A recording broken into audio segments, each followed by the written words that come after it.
Hello everyone, আমি আজকে আমার বানানো হালিমের রেসিপিটাই আপনাদের সাথে শেয়ার করব।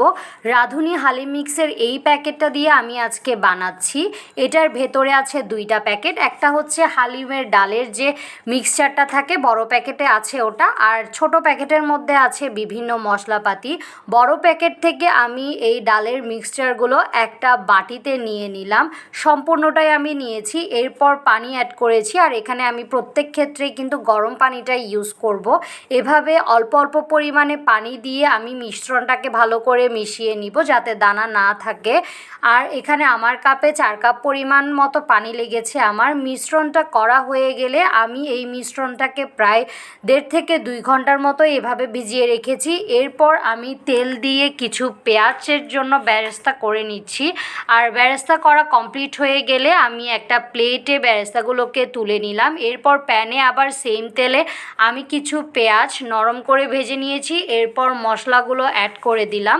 এখানে দিয়েছি 1 চামচের মতো লাল মরিচের গুঁড়ো, ধনিয়া গুঁড়ো, আর প্যাকেটের যে মশলাটা ছিল ওটার 1 চামচ তুলে রেখে বাকি পুরোটাই আমি দিয়ে দিলাম। দিয়ে একটু ভালো করে কষিয়ে নিচ্ছি। এখন কষানো হয়ে গেলে একটু কিছু পানি দিয়ে আবার ভালো করে কষিয়ে নিব যাতে মশলা পুড়ে না যায়।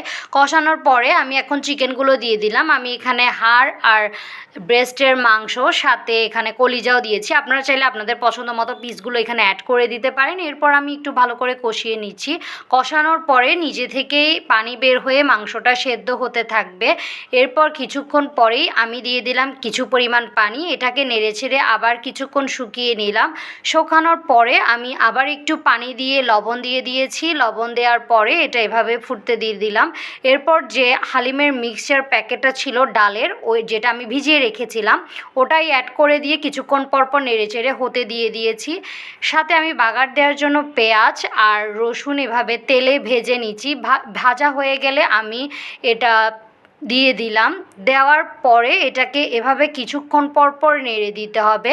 নেড়ে দিয়েই এটাকে আমি কিছুক্ষণ হতে দেব। আর আমি যে প্যাকেট থেকে মশলাটা রেখেছিলাম 1 চামচ, ওটা লাস্টলি অ্যাড করে দিব। সাথে অ্যাড করে দিলাম 1 চামচের মতো ঘি।